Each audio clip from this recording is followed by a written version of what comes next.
Muy buenos días, hermanos. Abran sus Biblias, por favor, en Apocalipsis capítulo 6. Estamos avanzando en nuestro estudio de Apocalipsis. Cada vez este estudio se pone más interesante, con más elementos, con más símbolos, con más detalles.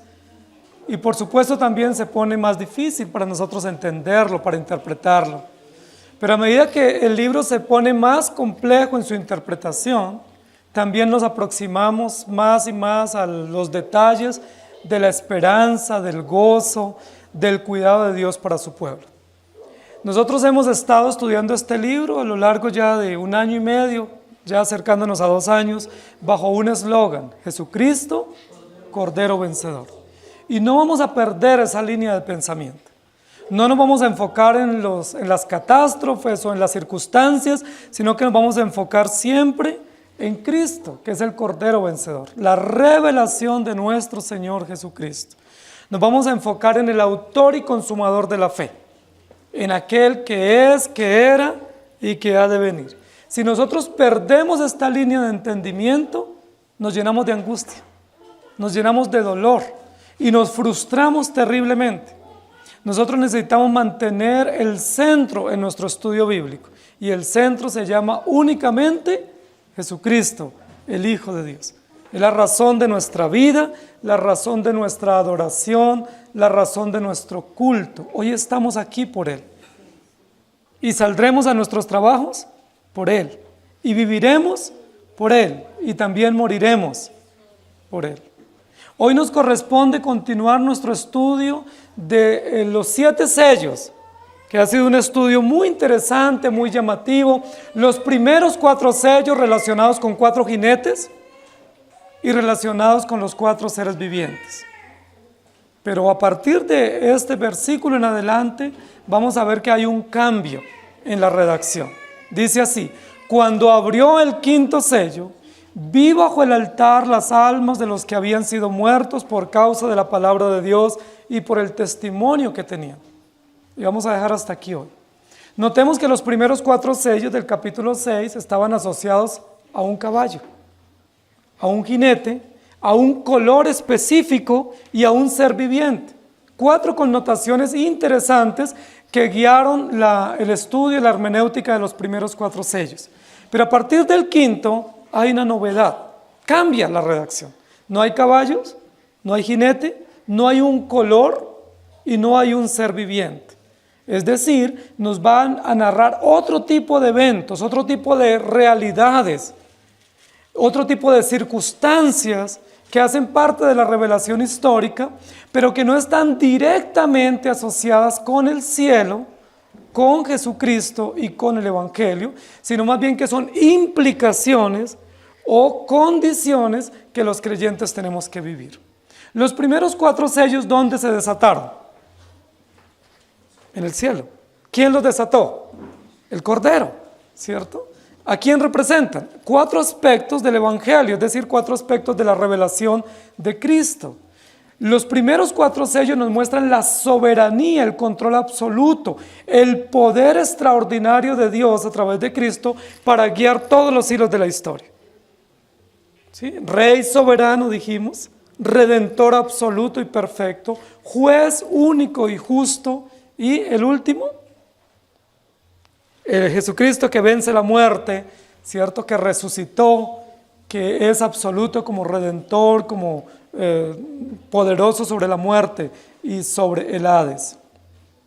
Pero a partir de este sello, dice cuando abrió el 5º sello, no nos dice quién lo abrió, no se escucha una voz, no hay una participación de un ser viviente, no hay un color que se asocie, no hay una acción que indique poder, dominio y victoria, como en el caso de un caballo poderoso, ¿cierto?, que está siendo montado o cabalgado por un jinete.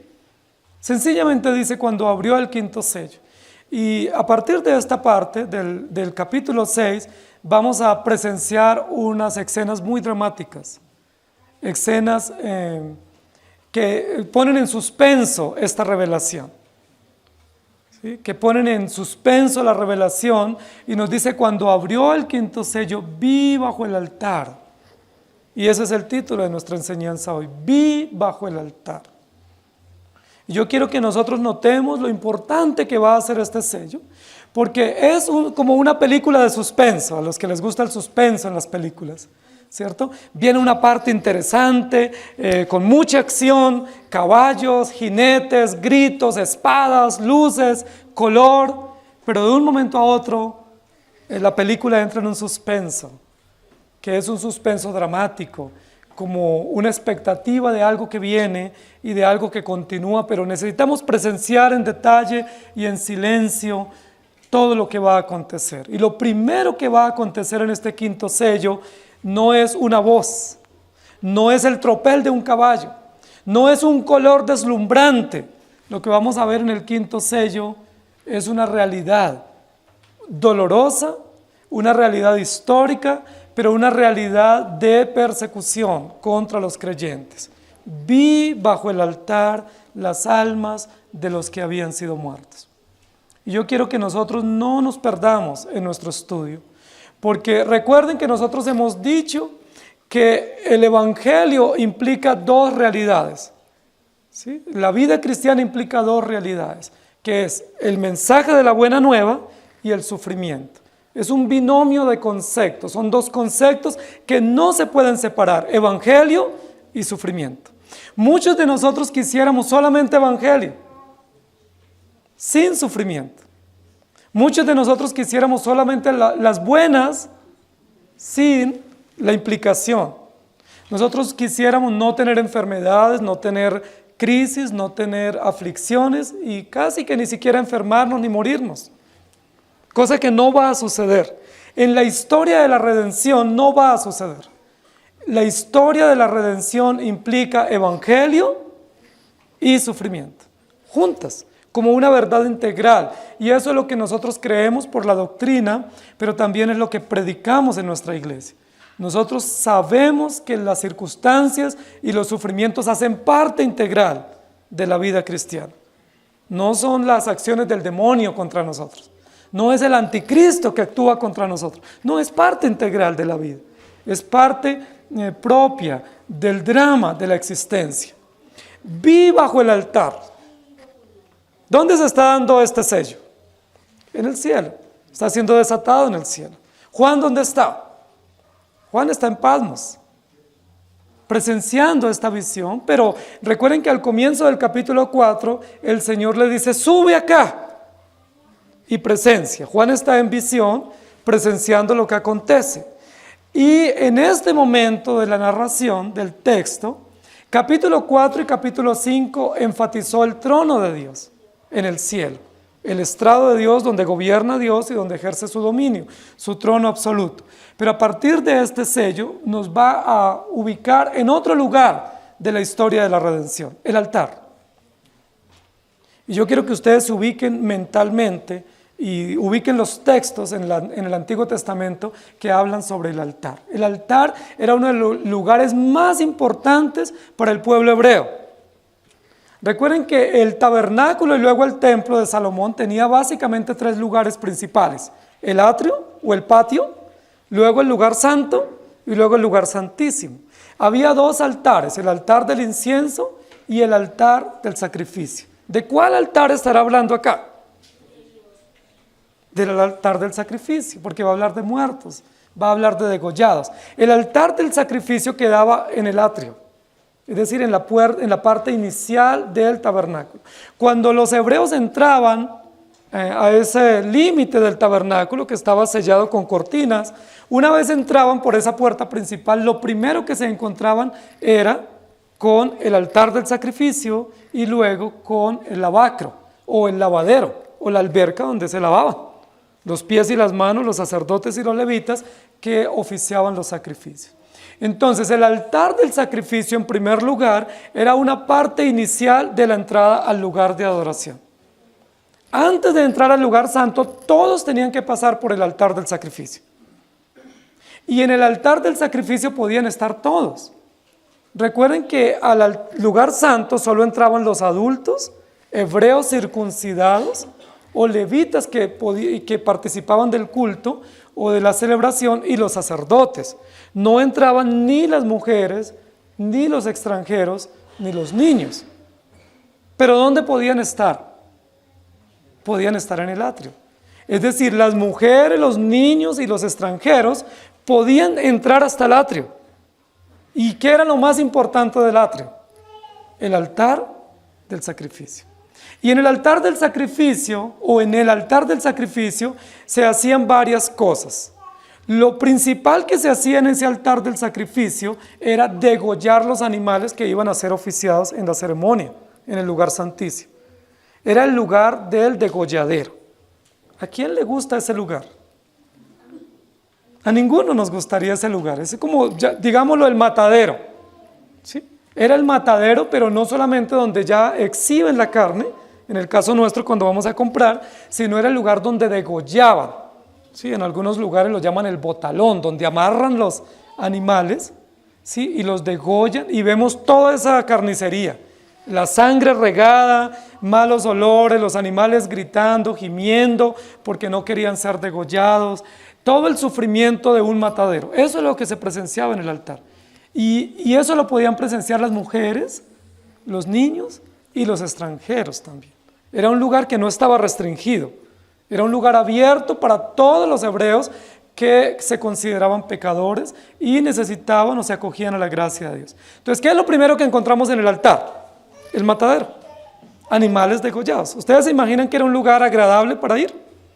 No estaba embaldosado, no tenía ambientador, era un lugar de sangre, de ruidos, de gemidos de animales que estaban siendo matados de manera inocente, porque ellos no tenían la razón de que se les matara de esa forma, se les degollara.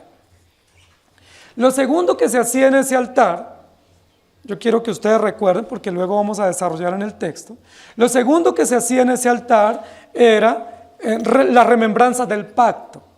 Es decir, todos los niños que eran circuncidados debían ser llevados al altar del sacrificio para la circuncisión. Y recuerden que la circuncisión es una señal de pacto. Entonces, ¿qué nos recuerda a nosotros el altar del sacrificio? Primero, que ahí es donde se derrama la sangre de los animales degollados, pero ¿qué más nos recuerda? El pacto de Dios. Que Dios hizo un pacto consigo mismo de salvar a su pueblo y que nosotros marcamos, o Dios nos marca desde el nacimiento y nos marca en el altar del sacrificio. Recuerden que cuando los niños eran circuncidados había sangre y había dolor. Y el único lugar donde podía haber sangre y dolor era en el altar del sacrificio. Los sacerdotes oficiaban la circuncisión al 8º día de los niños varones hebreos en el altar del sacrificio. ¿No les parece interesante? Es decir, significa la sangre derramada de los animales, de los becerros, significa el altar del pacto, donde se recuerda, se señala, se tipifica que pertenecemos al pacto y que Cristo es nuestro sacerdote.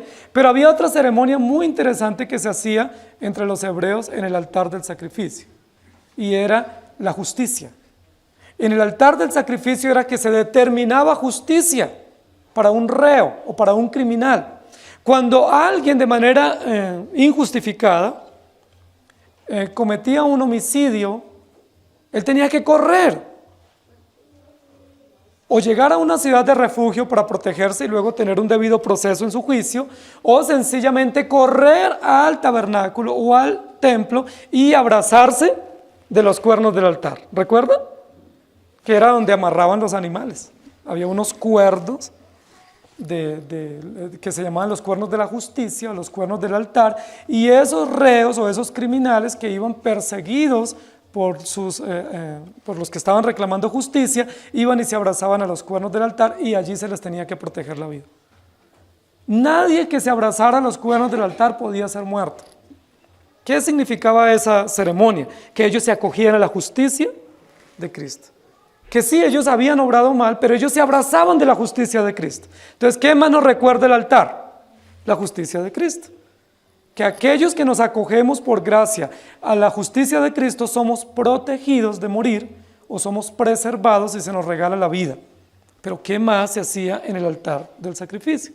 Otra de las ceremonias importantes para los hebreos era la consagración de los primogénitos. Todo niño varón primero de un matrimonio debía ser llevado y debía ser consagrado. ¿Dónde lo consagraban? En el altar del sacrificio.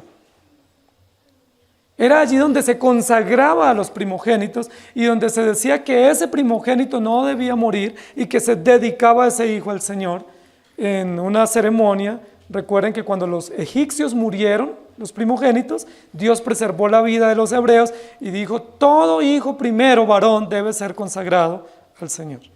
¿Y quién presenciaba esa ceremonia? Los padres, la madre, el padre del niño, y los sacerdotes oficiaban consagrando a este niño al Señor. ¿No les parece extraordinario que estamos hablando del mismo altar? El mismo altar tenía varias connotaciones, básicamente 4.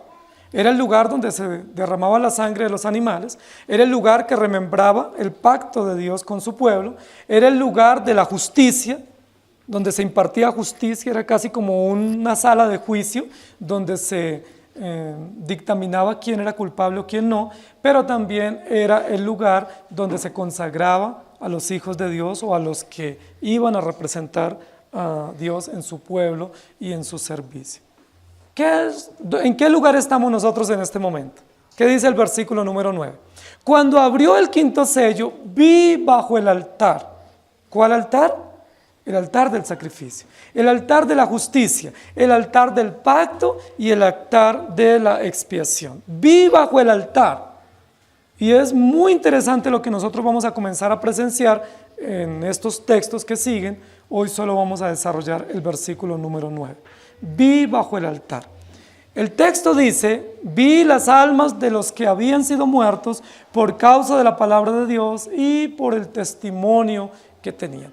Evidentemente el texto nos va a hablar de un matadero, que es la primera connotación del altar del sacrificio. Lo primero que nos va a hablar el texto es de un matadero donde se están degollando muchos animales. En este caso no son animales. ¿Se están degollando a quiénes? Creyentes, es decir, siervos de Dios, profetas, apóstoles, misioneros, maestros, predicadores, familias enteras se están degollando. Y por eso era importante que las familias enteras presenciaran esto. Si hubiese sido en el lugar santo, no lo hubieran podido ver ni las mujeres ni los niños, porque estaba restringido el lugar. Pero es en el altar del sacrificio, lo pueden ver. Evidentemente el texto nos va a hablar de un matadero.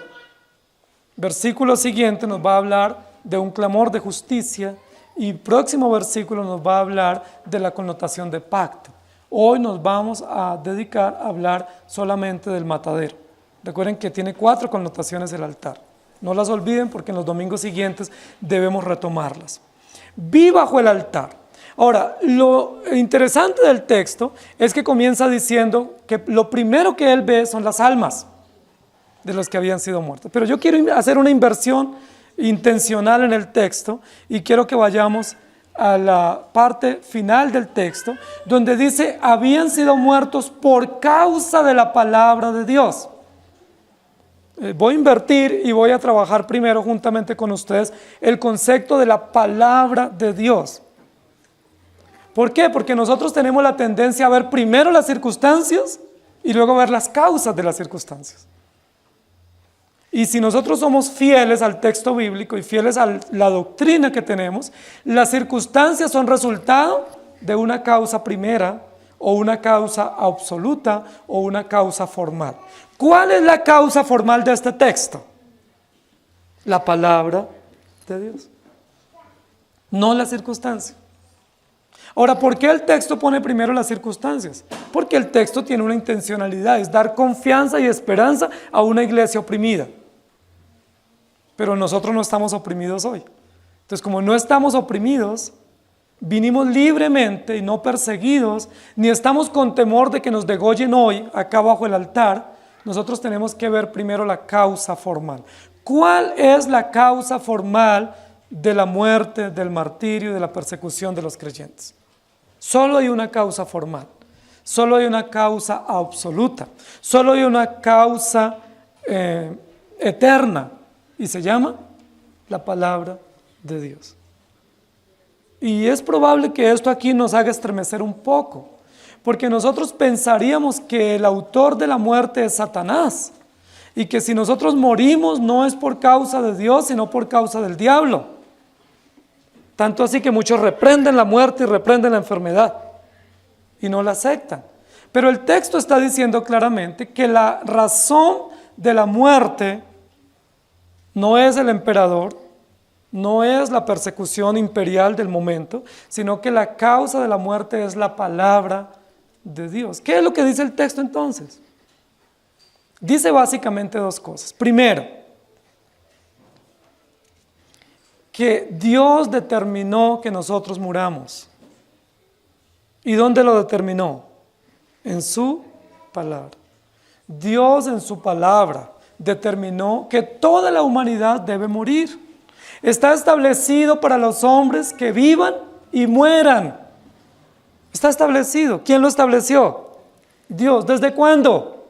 Desde la eternidad. ¿Cómo lo sabemos? Por su palabra. La palabra de Dios dice que todos tenemos que morir. Está establecido. Es probable que de aquí salgamos con una arruguita más. ¿Y eso qué indica? Que estamos muriendo, que estamos caminando rápidamente al desenlace de nuestra historia temporal que se llama la muerte. Está establecido la muerte. ¿Cuál es la causa de la muerte? La palabra de Dios. Dios determinó. No se puede detener el envejecimiento. Eso es una de las cosas que nunca los médicos podrán hacer. Ellos hacen clonaciones, están haciendo ahora muchas partes del cuerpo artificiales, pero ellos no van a poder detener el envejecimiento. ¿Por qué no lo logran? Y algunos lo pueden lograr por 15 o 20 años y luego todo se va al traste, ¿cierto? ¿Por qué no pueden lograrlo? Porque está establecido que todos tenemos que morir. Así que cuando nos veamos al espejo y no nos veamos tan jóvenes, no nos pongamos tristes. Veamos algo que Dios estableció. ¡Qué bendición!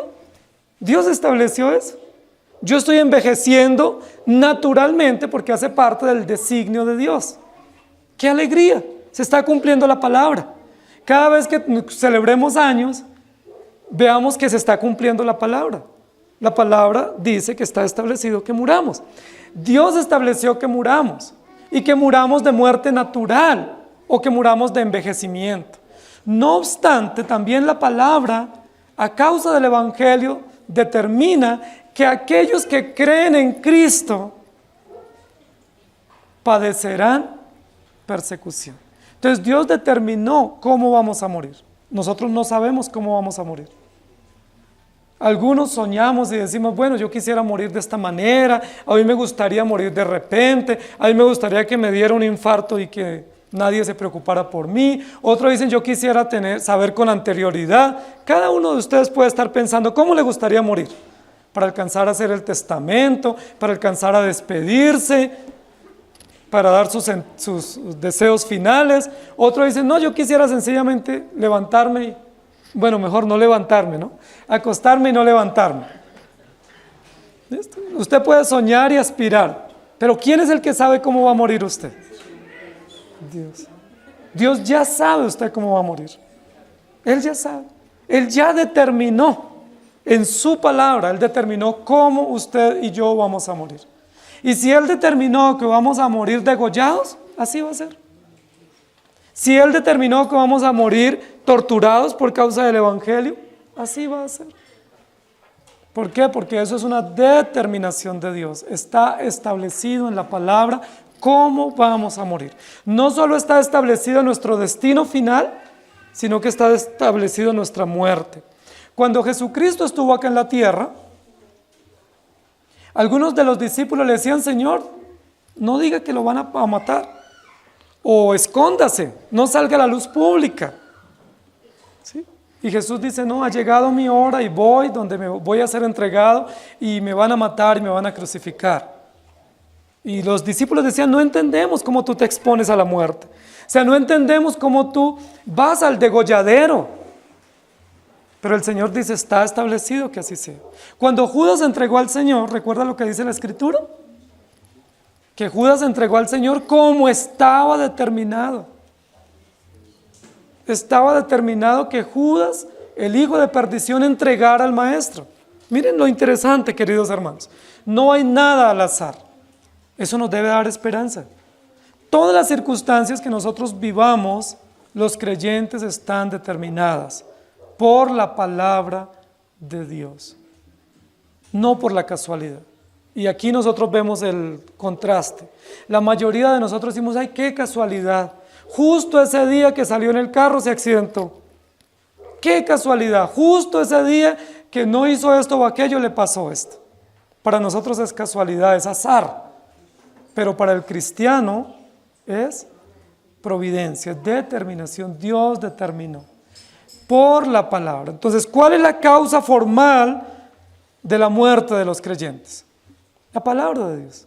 Dios estableció, Dios determinó. No hay ningún hombre en la Biblia que no haya muerto. Ustedes me van a decir Enoc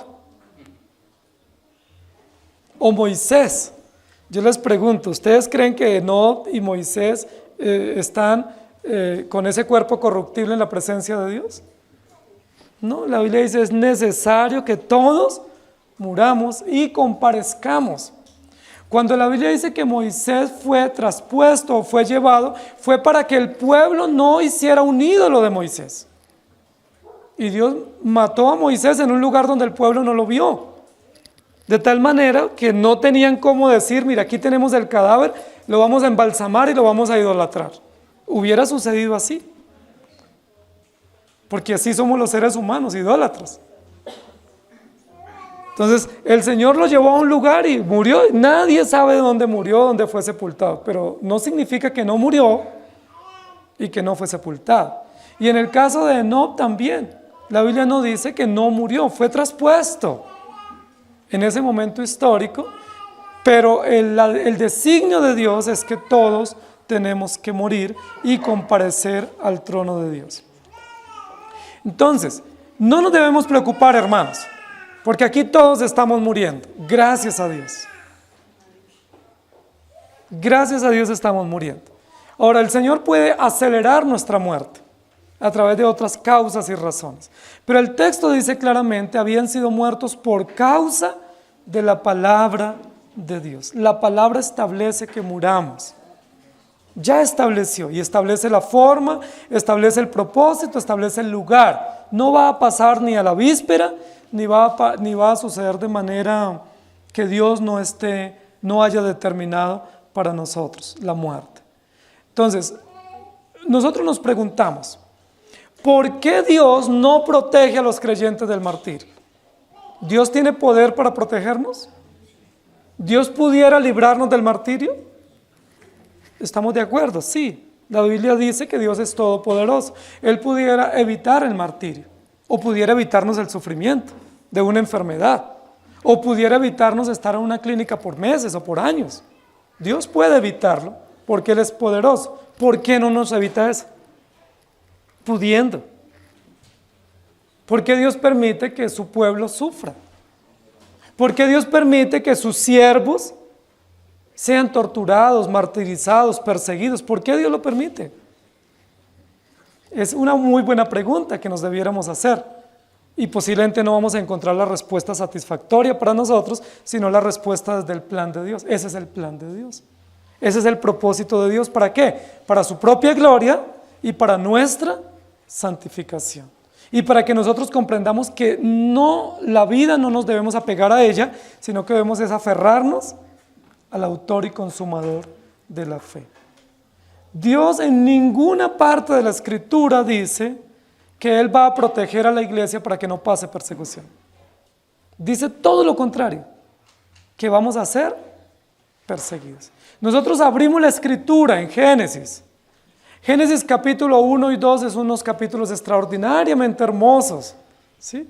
Casi como de novela, ¿sí? Dios crea todas las cosas tan maravillosas y luego pone a Adán y Eva en un huerto hermosísimo, una granja impecable, con todo provisto.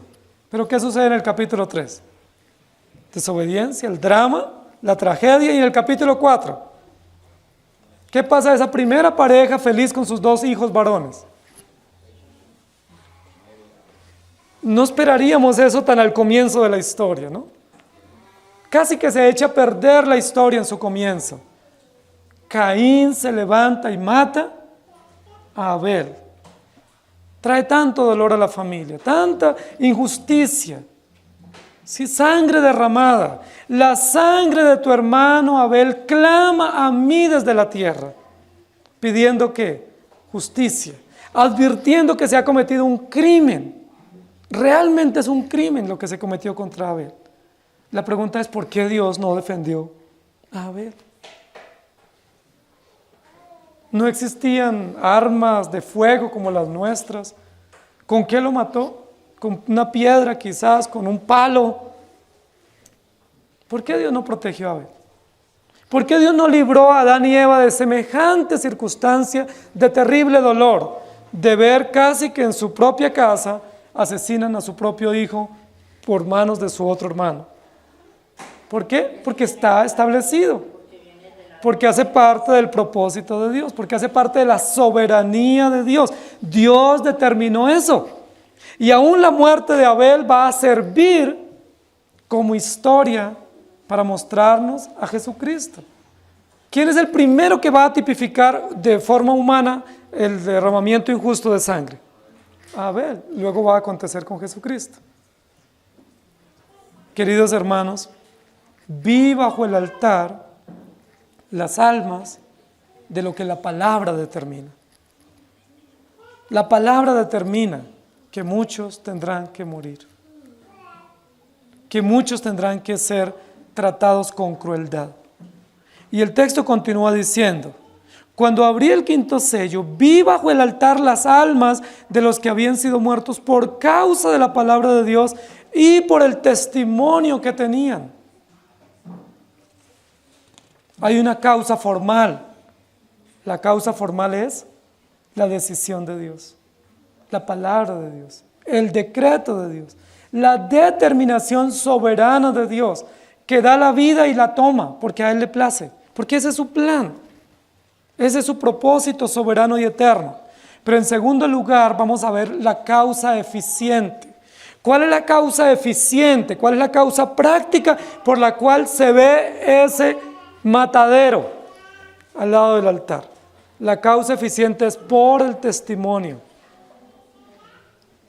El texto dice, por el testimonio que tenían. Miren lo interesante. No solamente Dios determina por su palabra, sino que Dios hace que sus hijos o sus siervos vivan de acuerdo a un modelo de vida o a unos principios que Él estableció en su palabra, y que esos principios o ese modelo de vida o ese testimonio que ellos dan se convierta en la razón práctica por la cual son torturados. Es muy interesante eso, porque nosotros a veces hemos escuchado, y probablemente algunos de nosotros trasegamos en doctrinas erradas, donde le dicen conviértete a Cristo y te vienen todas las bendiciones. Conviértete a Cristo y tendrás casa, carro y beca.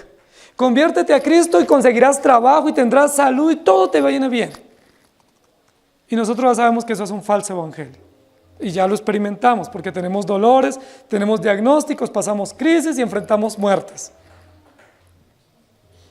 Entonces casi que sería lo contrario. Conviértete a Cristo y te vendrán persecuciones.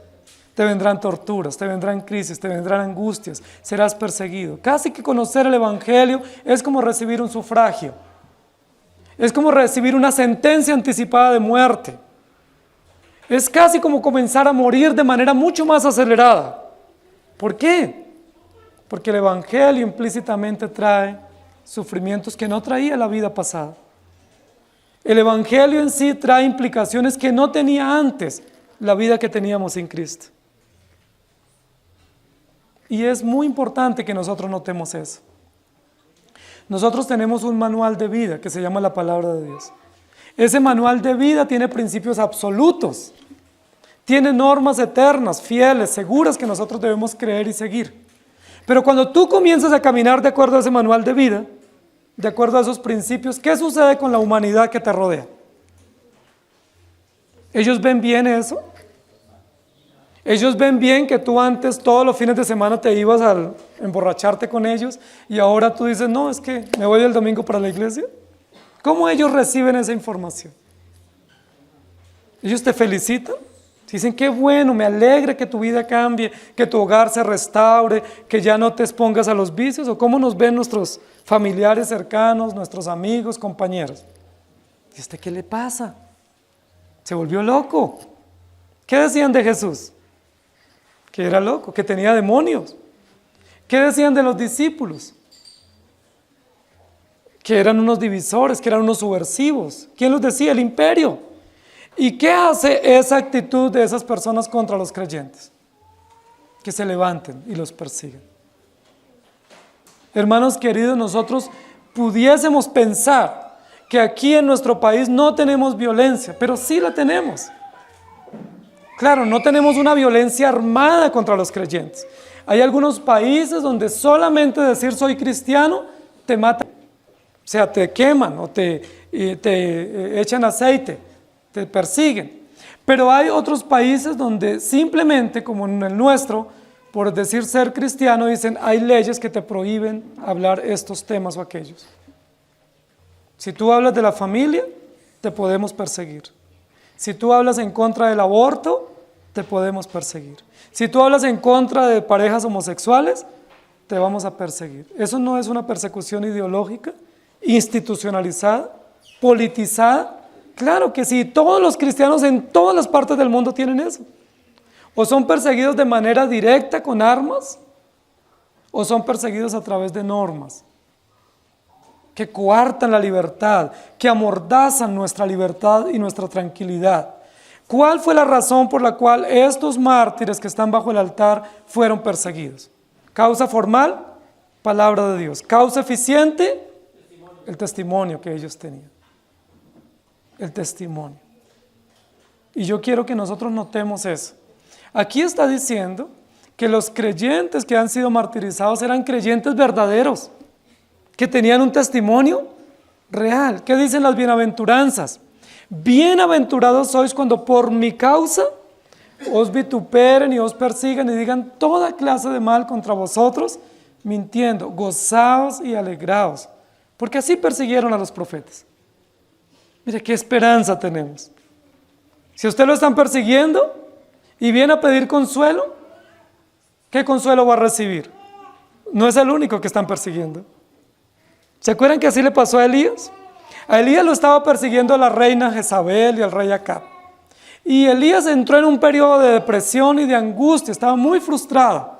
Y ora al Señor y le dice, Señor, mire, yo soy tu hijo, soy tu profeta. He predicado bien, no he predicado falsedades, como predican los profetas falsos de Baal. Y mire cómo me persiguen. He quedado solo yo. ¿Y se acuerdan qué le dice el Señor? Elías, hay muchos. Por lo menos 7,000 que no han doblado sus rodillas, es decir, que también están siendo perseguidos. Y Elías le dice, Señor, mejor quítame la vida, porque yo no quiero sufrir. Elías era de esa teología de pare de sufrir. Y el Señor le dice, no, levántate y come, porque largo camino te resta. Qué esperanza para nosotros. Qué justo lo que va a pasar aquí con este sello.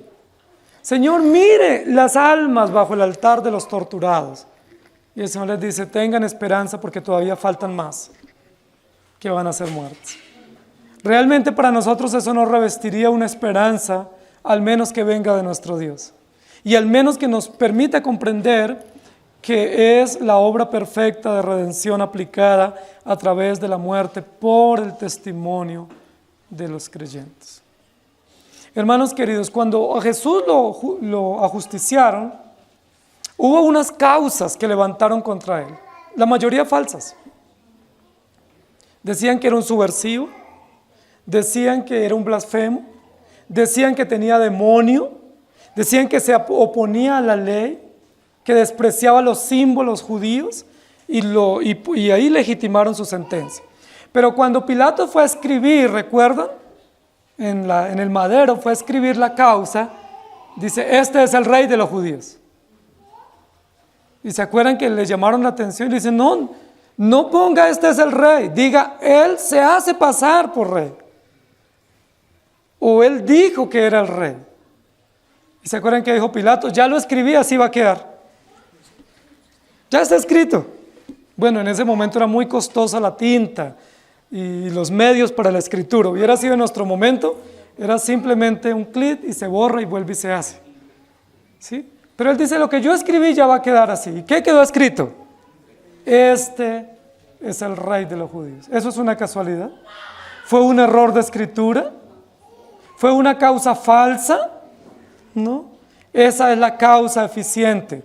Jesucristo murió no por ser subversivo, ni por despreciar los símbolos judíos, ni por blasfemo. Jesucristo murió porque Él es el rey de los judíos y estaba determinado que así fuera. Ahora, cuando matan creyentes, ¿cuál es la causa eficiente por la cual los persigue el imperio, los persigue el mundo? ¿Por qué? Por el testimonio. Por el testimonio. ¿Saben, queridos hermanos? El mundo no nos ama a nosotros. El mundo nos odia. Nosotros somos los que creemos ese sueño romántico, Winnie Pooh, de que el mundo nos ama y que todo el mundo nos quiere y que ser cristiano está de moda. Eso no es cierto. Ser cristiano es como tener un sufragio, es como tener una sentencia anticipada, porque el mundo nos odia. Eso dice la Escritura. ¿Por qué el mundo nos odia? Porque no corremos con ellos en el desenfreno. El mundo nos persigue. Descuídese y verá a sus vecinos le van a traicionar. Descuídese y sus compañeros lo van a echar al agua, lo van a torturar. ¿Por qué? Porque es cristiano. Porque para el mundo somos olor de muerte. Porque cada vez que nosotros abrimos nuestra boca les ofendemos. Cada vez que nosotros decimos voy para la iglesia o nos ven salir de nuestra casa a la iglesia, somos una ofensa para los vecinos. ¿Por qué? Porque no caminamos como ellos, la Biblia dice. Y la Biblia dice, si eso hicieron con el árbol verde, ¿qué no harán con nosotros que somos árboles secos? No es cierto que el mundo nos quiere. Y lo hemos podido ver en las últimas acciones políticas y sociales de nuestra nación. El mundo realmente nos persigue. ¿Por qué nos persigue? Porque nosotros estamos a favor de la vida, estamos a favor de la familia, estamos a favor de la educación adecuada, estamos a favor de la justicia, porque estamos a favor de la libertad de cultos, porque estamos a favor de una justicia correcta. Y eso es un fastidio para una sociedad. La sociedad nos persigue. Usted no es agradable para esta sociedad. Usted es necesario en esta sociedad, pero usted no es agradable para ella. Somos necesarios, ¿por qué? Porque somos la sal y la luz del mundo. Y si usted vive piadosamente, usted se hace odioso cada vez más. Aún se hace odioso hasta los mismos hermanos de la iglesia. ¿Por qué? Porque la Biblia dice el que quiere vivir piadosamente padecerá persecución. Procure usted vivir una vida íntegra y verá que los mismos hermanos de la iglesia comienzan a hacerle bullying. Como dice, ya viene a dárselas, ¿no? No, pues el santo. No, el evangélico. Aún entre nosotros mismos. Ahora, ¿qué nos hacen los de afuera? Por causa del testimonio. Por causa del testimonio somos perseguidos. Hay muchos países en el mundo que los creyentes son perseguidos por su testimonio. Muchísimos en el mundo, con una persecución abierta, institucionalizada, militar, especialmente países del Medio Oriente, países en el África, países musulmanes, pero en nuestro país también. Yo no sé si ustedes recuerdan un personaje muy importante en la historia de la prerreforma que se llamó Juan Hus. Juan Hus fue perseguido y torturado por ser cristiano. Y todo el sistema religioso del momento dijo es que era un hereje. Lo matamos por hereje, por falso. ¿Saben qué dijo Lutero? Dijo, a él lo mataron porque era un verdadero hombre de Dios, porque tenía un testimonio intachable, porque fue un hombre que se negó a negociar su fe con el sistema dominante. Cuando torturan cristianos, ¿qué dicen las noticias? Mataron unos antisemitas, mataron unos que eran religiosos y que no se sometían al gobierno. Pero ¿qué quedará escrito en la palabra de Dios? Mataron un hombre por el testimonio de la palabra. ¿No es eso extraordinario? A mí me encanta eso, porque hay dos versiones acá. Como hay dos reinos, hay dos versiones. El reino de las tinieblas, ¿cuál es la versión cuando cierran una iglesia? La sellamos porque no cumplía con las disposiciones del gobierno. Mataron a un pastor porque era que tenía negocios oscuros. Pero ¿qué dice la versión cierta del Evangelio? Aquí yace un cristiano que murió por causa del testimonio, por amor a Jesucristo. Ahora, ¿qué nos debe a nosotros interesar? ¿Cuál versión? ¿Qué noticia nos debe interesar a nosotros? Aquí han matado cristianos. Hay sangre como testimonio de cristianos torturados por causa de la palabra y del testimonio de Jesucristo. Entonces eso nos ayuda a entender que todos los que son martirizados porque Dios determinó que así fuese, pero Dios ve con buenos ojos la muerte de sus santos. Mientras los enemigos del reino dicen, qué bueno, los estamos exterminando, Dios, que es el autor del reino, dice, aquí están muriendo creyentes y se les va a hacer justicia. Se les va a defender, se les va a vindicar. Vi bajo el altar las almas de los que habían sido muertos por causa de la palabra de Dios y por el testimonio que tenían. Hay una causa formal, que es la palabra de Dios. Hay una causa eficiente, que es el testimonio que ellos tenían o presentaron. Y hay una causa final, que se llama martirio. La causa final es el martirio. Silenciémoslo. Miren, queridos hermanos, qué fácil como obra el mundo contra aquellos que no caminan en el mismo desenfreno. La forma más sencilla es, matémoslo. Y eso sucede en todos los regímenes en el mundo. ¿Sí? ¿Alguien dijo algo que no me conviene? Contratemos a alguien que lo mate. Paguémoslo y lo matamos. Nosotros vivimos mucho eso en la época del narcotráfico en nuestro país. Pero eso no sucede solamente en el narcotráfico, sucede en cualquier esfera política, aún religiosa. Cuando uno lee la historia de las religiones, se da cuenta que muchos hombres fueron mandados a matar por los mismos religiosos. Ahora, ¿quién mandó a matar a Jesús? No fueron los del pueblo, fueron los religiosos que se unieron con el sistema militar y los unos legitimaron la muerte y los otros hicieron el crimen, cometieron el crimen. Entonces, hermanos queridos, la causa final es el martirio. Si tú no piensas como yo, estás bajo sentencia. Te vamos a matar. Y por eso a esta sociedad le conviene la cultura de muerte. Porque ellos no solo matan por el aborto, sino que matan a través de legitimar adopciones indebidas, a través de acabar con la familia, pero también a través de todos los sistemas oficiales de muerte que hay. Cada vez nosotros escuchamos, mataron al vecino, no sabemos por qué ni quién. ¿Tenía enemigos? No sabemos, pero amaneció muerto. ¿Qué podemos imaginarnos? Tenía enemigos. ¿Quiénes eran sus enemigos? No sabemos. Pero dijo algo, hizo algo que no agradó a alguien. Y lo sencillo es, matémoslo. Acabemos con él. ¡Qué injusticia! Esa es nuestra sociedad. Pero la mayor persecución, ya lo hemos dicho, la llevamos los cristianos. Por lo menos la cuarta parte, dice la Biblia, de los que son acribillados y son muertos y son torturados son cristianos en el mundo. Ahora, ¿a quiénes se les hará justicia? Solamente a los cristianos. Vi bajo el altar las almas de los que habían sido muertos por causa de la palabra de Dios y por el testimonio. ¿Cuál es la causa final? La muerte.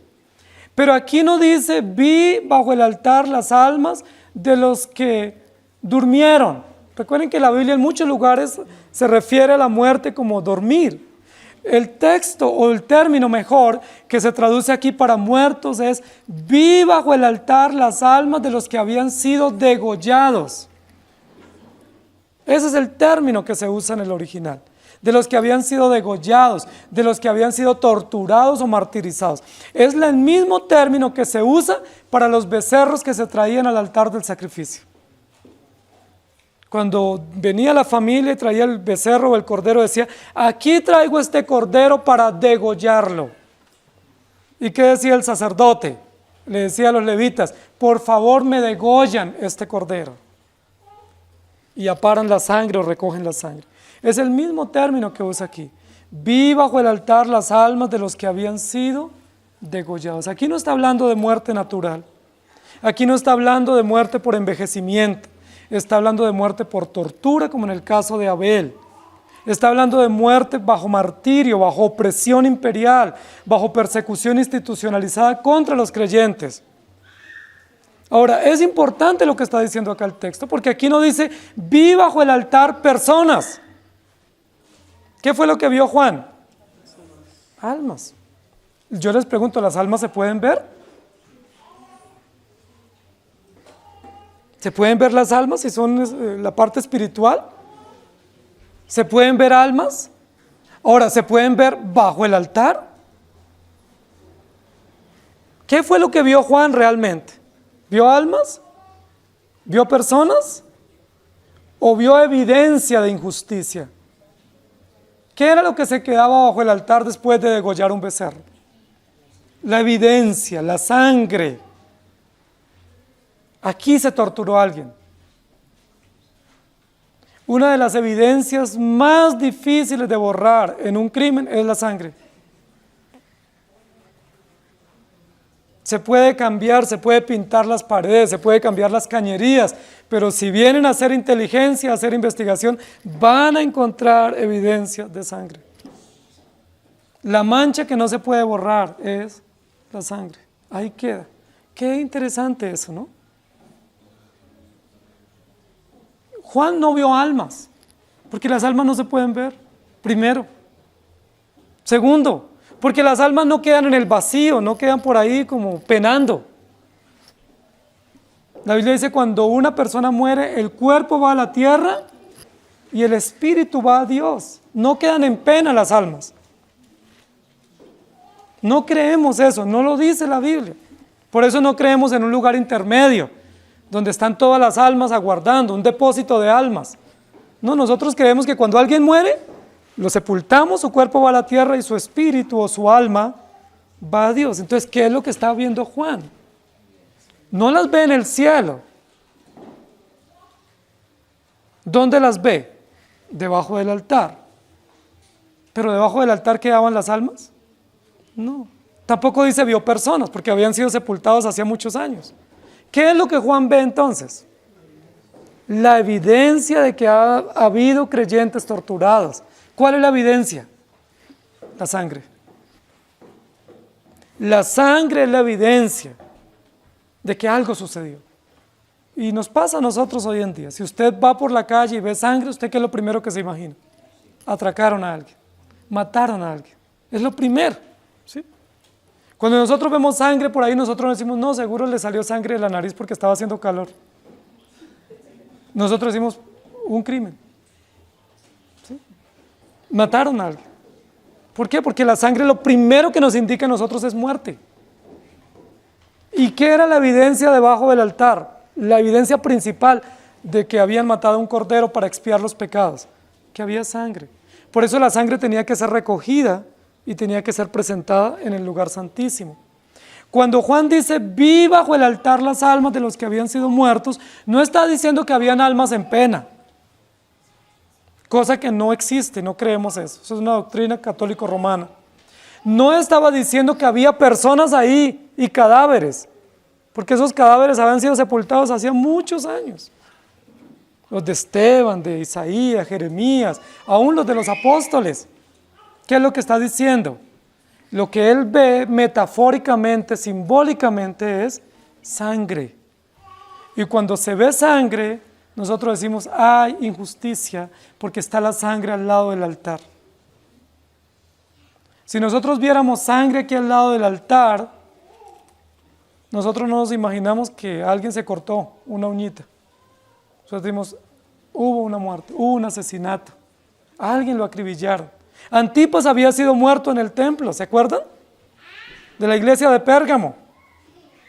Antipas había sido acribillado en el lugar del culto, donde estaba predicando probablemente, y fue muerto, fue torturado. Juan dice, vi bajo el altar la sangre, y eso nos recuerda la sangre de Abel, que atestigua, que clama, que reclama, que exige justicia. Queridos hermanos, esta evidencia del texto nos recuerda también que cuando la vida física termina, continúa. Es decir, nosotros necesitamos rendir cuentas. Dios nos diseñó para que seamos vindicados judicialmente, pero para que la vida continúe. Este texto y esta evidencia histórica niega lo que muchos creen, que cuando nosotros morimos, se acaba todo. Y niega lo que creen otros, y es la aniquilación del alma. Pero también niega que la vida eterna, o la vida plena, o la vida después de la muerte, es solamente en alma. Porque más adelante vamos a ver que a esas almas se les da vestiduras blancas. Yo no puedo entender cómo un alma se vista de blanco. ¿Qué es lo que está diciendo? Los que murieron reciben una evidencia testimonial de la justicia, pero no es para su alma, es para ellos como seres integrales, porque hay resurrección de los muertos para vivir con el Señor. Vi bajo el altar las almas de los que habían sido muertos por causa de la palabra de Dios y por el testimonio que tenían. Entonces, una causa formal, que es la palabra de Dios, que determina que debemos morir y rendir cuentas, una causa eficiente que es a razón del testimonio que ellos tenían o de la fe que profesaban, y una causa final, el martirio, que es el pasaporte para nosotros vivir con el Señor. Queridos hermanos, si nosotros nos angustiamos por esto, Mateo 24, 8 al 10 dice, todo esto será principio de dolores. Y luego más adelante en los siguientes textos dice que esperen un poco porque aún no se ha completado el número de los que han de ser muertos, igual que ellos. Es decir, nosotros hacemos parte de ese número. Esperen, no se ha bajado el telón de la historia de la redención. Todavía hay muchos, no solo hebreos y griegos, también habrá colombianos que tendremos que morir por causa de la palabra y por el testimonio de Jesucristo. ¿No les parece a ustedes extraordinario que hagamos parte de ese número? ¿No les parece extraordinario que nos podamos unir a ese grupo de almas? Es decir, personas creyentes, torturados, que atestigua su sangre de las injusticias, así como la sangre de Jesucristo fue derramada injustamente. Que nos pudiésemos unir a ellos. Vi bajo el altar. Cuando usted ve esa evidencia, usted tiene que tener esperanza, hermanos. ¿Por qué? Porque esa sangre es la sangre de los muertos injustamente. Y nosotros tenemos que morir también como nuestro Salvador. No se desesperen cuando vean la muerte de los creyentes. ¿Qué debemos hacer? Alegrarnos. Alegrarnos porque Dios los llamó a su presencia y ellos murieron a causa del testimonio del Evangelio. Si usted está viviendo por Jesucristo y por su testimonio, prepárese. Porque lo más probable es que va a morir igual que ellos. Si usted está viviendo sin el testimonio cristiano, pues lo más probable es que la sociedad lo va a querer y lo va a proteger. Pero usted estaría evidentemente diciendo que no hace parte de los creyentes. Porque los creyentes somos perseguidos aquí y en cualquier lugar del mundo. No porque cantemos muy duro o por nuestra doctrina, sino porque Dios determinó eso. Y porque cuando usted dice yo soy cristiano, usted está ofendiendo a la sociedad. Por eso está prohibido mencionar a Jesús ya. Está prohibido leer la Biblia en los colegios y en las universidades. ¿Por qué? Porque la Biblia ofende. Porque el nombre de Jesús es una ofensa para el mundo. Pero nosotros se nos enseñó a orar, Padre nuestro, que estás en los cielos y en los méritos de Jesucristo, el Hijo de Dios.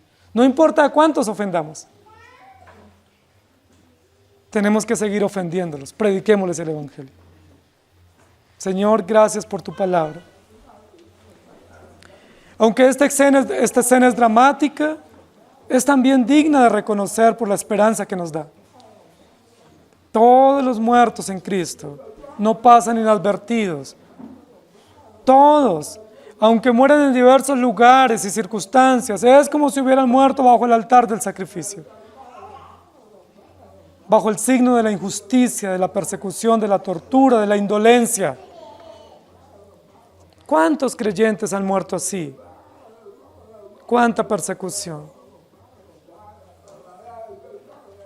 Vimos hace un momento cómo los creyentes fueron torturados. Y nosotros diríamos, no es justo, no tiene sentido que los aten a animales y los descuarticen. No tiene sentido que a lo largo de la historia los decapiten, los aserren, los empalen, les pongan aceite, les prendan una hoguera, los cuelguen, los desaparezcan. Eso no es justo. Y es verdad, no es justo. No es justo. Pero gracias porque la justicia nuestra no viene de nuestros sistemas judiciales. La justicia nuestra viene de ti, que eres el Rey de justicia, que eres el que tienes la balanza en tu mano y establece justicia y juicio a favor de tu pueblo y contra los enemigos de tu pueblo. Te damos gracias, porque toda la sangre derramada de manera injusta contra la iglesia, todas las persecuciones que ha sido objeto tu pueblo a lo largo de la historia y que seguirá siendo objeto, no pasa desapercibida, está registrada en la Escritura y hay esperanza para los mártires. Hay esperanza, no hay impunidad en ti, hay justicia. Te damos gracias. Probablemente muchos de nosotros tendremos que ser torturados, perseguidos, exiliados. Qué bendición todas esas circunstancias. Quítanos de la mente y del corazón esa idea romántica de morir de muerte natural. Quítanos de la mente la idea romántica de una muerte tranquila y apacible. Probablemente vamos a morir enredadas, vamos a morir perseguidos, exiliados. Pero gracias, Señor, porque lo que determina nuestro destino eterno no es la forma como muramos, sino el pacto eterno de redención y la causa por la cual morimos, que es por el testimonio de Jesucristo, el Hijo de Dios. Que nuestros hijos no tengan temor en sus colegios, en sus universidades, de decir, yo soy cristiano, temo a Dios. Que nuestros hermanos que trabajan en las empresas no tengan temor, no solamente de presentarse como cristianos, sino de vivir como cristianos. Y cada uno de nosotros, en nuestras familias, en nuestros círculos, que no tengamos temor de leer tu palabra, de presentarnos como hijos tuyos, de no avergonzarnos del Evangelio. Si vamos a un restaurante, que tengamos el valor de orar públicamente por los alimentos. Si estamos en cualquier lugar público, no nos dé temor abrir la palabra y leerla, profesarla, predicarla, vivirla, aunque eso signifique nuestra muerte. Gracias te damos por tu palabra y por darnos esperanza, porque hay una nube de testigos que nos ha antecedido y nos tendremos que unir a ellos antes de que tú vengas por tu pueblo. Te damos gracias en Cristo Jesús. Amén. El Señor les bendiga, hermanos.